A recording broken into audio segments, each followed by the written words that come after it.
There is no official conclusive word yet on why Flight 103 crashed. It is possible we may never know exactly what went so terribly wrong, and there are a lot of possibilities.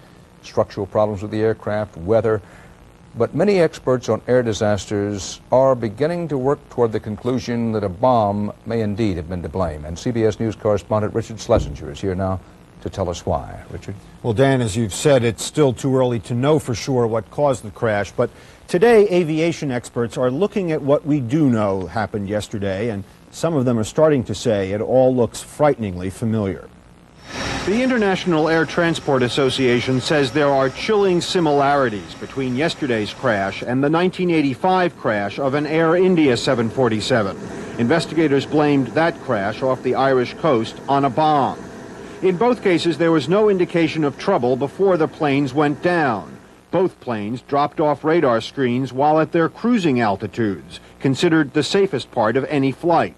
And in both cases, radio contact with the planes was lost suddenly.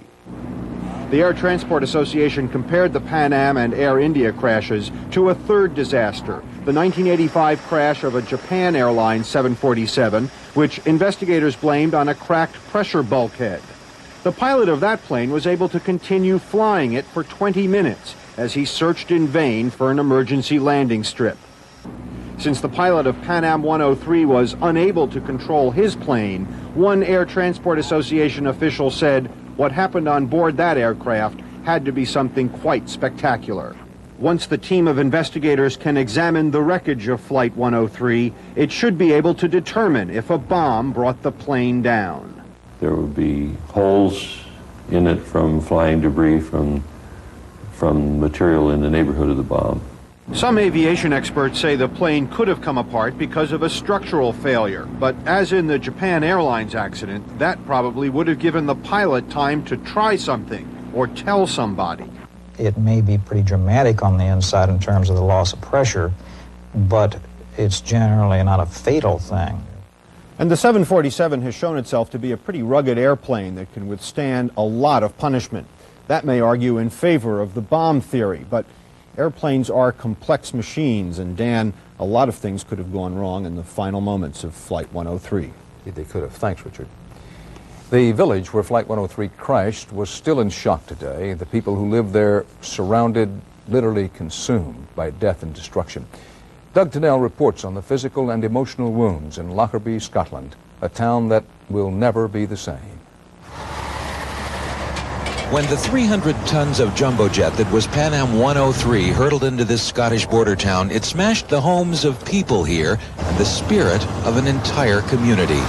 The destruction began with a deluge of burning jet fuel and shards of aluminum, wheels, wings, and fuselage. It spread across nearly 40 square miles of picturesque Scottish lowlands. After the wreckage stopped falling, there was the realization that for an instant, the sky rained people too. How can any of us conceptualize what has happened when 250-odd people, die in such a tragedy? This is a rural town where everyone knows everyone else, and last night was all they could talk about. It's a very quiet, close-knit community, and I think it's this disaster certainly is something that will bring out this sense of community very markedly. I mean, everybody just help everybody else. Today they stared in wonder at what their village had become when yesterday they only thought of Christmas. Well, there were dances and things planned, over the Christmas period, and these things will just not take part, and they just won't happen now. The most important Christmas list for Lockerbie this year is the one at Town Hall, naming local residents who survived. Slowly, they are putting their town back together. At first glance, it could be almost any busy pre-Christmas evening on this main street, but that's only if you don't look to the hills overlooking Lockerbie tonight, where the search effort is still underway. Helicopter by helicopter, they are diligently ferrying the bodies in from the fields around Lockerbie, and yet there may be as many as 100 still out there. Doug Tennell, CBS News, Lockerbie, Scotland.